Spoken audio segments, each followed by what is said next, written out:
O rei do futebol deixou os súditos órfãos no ano passado, mas a despedida oficial foi em 2023. Milhares de pessoas passaram pela Vila Belmiro para o funeral de Pelé, o maior jogador da história do futebol.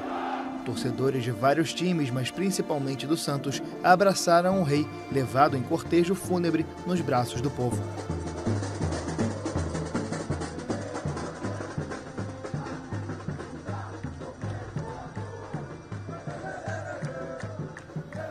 Um drama atingiu o futebol mundial no segundo semestre. Os pais do atacante colombiano do Liverpool, Luis Dias, foram sequestrados. Luiz Manuel Dias foi raptado em 28 de outubro na região de Barrancas, fronteira com a Venezuela. A ação foi executada por membros da guerrilha do Exército de Libertação Nacional em negociações de paz com o governo colombiano. A mãe do atacante também foi levada pelos criminosos, mas foi libertada no mesmo dia. Dias chegou a ser poupado de uma partida do Liverpool e foi homenageado pelos companheiros de time. Somente no dia 9 de novembro, o pai do jogador foi libertado e pôde se reencontrar com a família. Good morning, guys. I'll get to the point. O futebol americano se despediu de um gênio. O astro da NFL, Tom Brady, anunciou em fevereiro a aposentadoria depois de uma longa e vitoriosa carreira. Ele já tinha feito um anúncio de que penduraria as chuteiras em 2022, mas mudou de ideia 40 dias depois.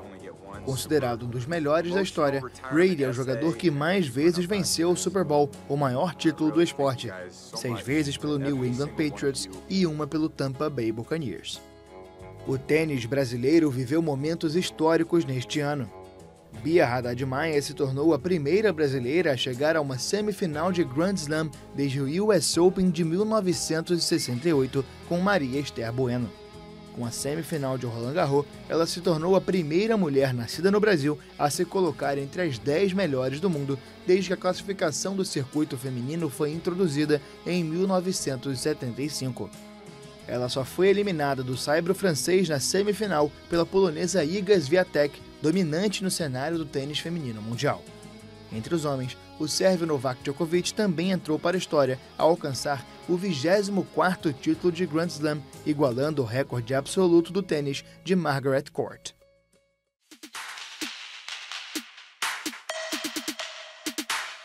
A final da Copa do Mundo de futebol feminino manchada por um homem.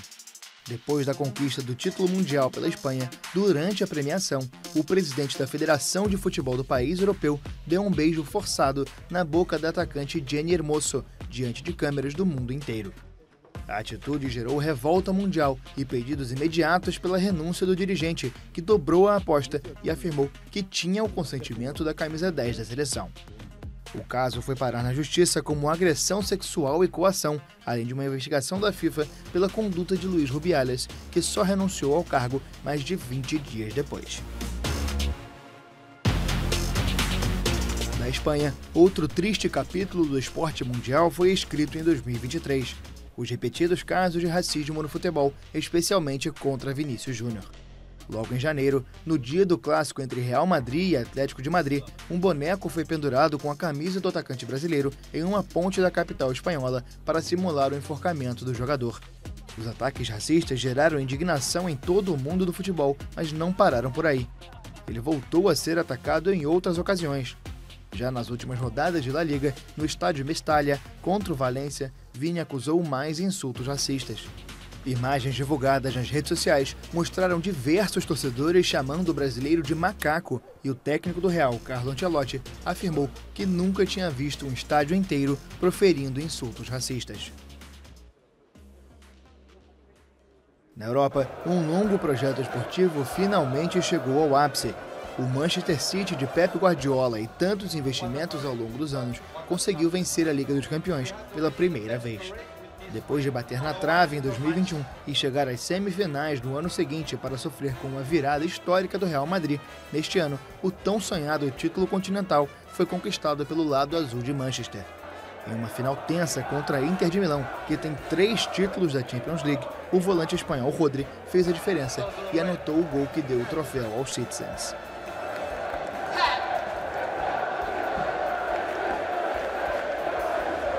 Um título continental inédito também foi conquistado pelas bandas de cá. Depois de muito sonhar e batalhar, ir do céu ao inferno em 2008, a hora do Fluminense chegou. Em pleno Maracanã, palco da traumática derrota para a LDU de Quito de 15 anos atrás, os comandados de Fernando Diniz superaram o Boca Juniors da Argentina por 2-1 na prorrogação para fazer a festa da torcida tricolor.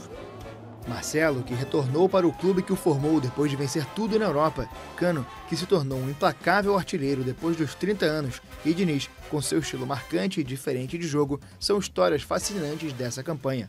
Mas a trajetória mais impressionante ficou por conta do atacante John Kennedy. Emprestado no começo do ano para a Ferroviária de Araraquara, após episódios de indisciplina, ele retornou ao Flu, chancelado por Diniz, e foi coroado com o gol do título tricolor.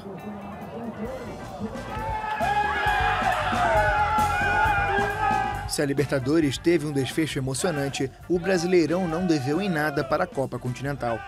Depois de dar a impressão de que se entregaria com tudo para o Botafogo, que fez o melhor primeiro turno dos últimos 20 anos, o título do Campeonato Brasileiro deixou o Glorioso para trás e se ofereceu para os demais times.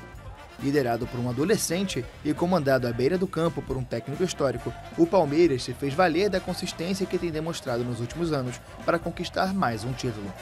A arrancada começou com Endrick, joia da base palmeirense, que já tem a venda acertada para o Real Madrid. O atacante de 17 anos assumiu a responsabilidade na partida contra o Botafogo no Rio de Janeiro e comandou uma virada impressionante depois de estar perdendo por 3-0 no primeiro tempo. A partir dali, foram 7 partidas, com apenas uma derrota para os jogadores de Abel Ferreira, e a conquista do bisseguido do Brasileirão já era dada como certa com uma rodada de antecedência.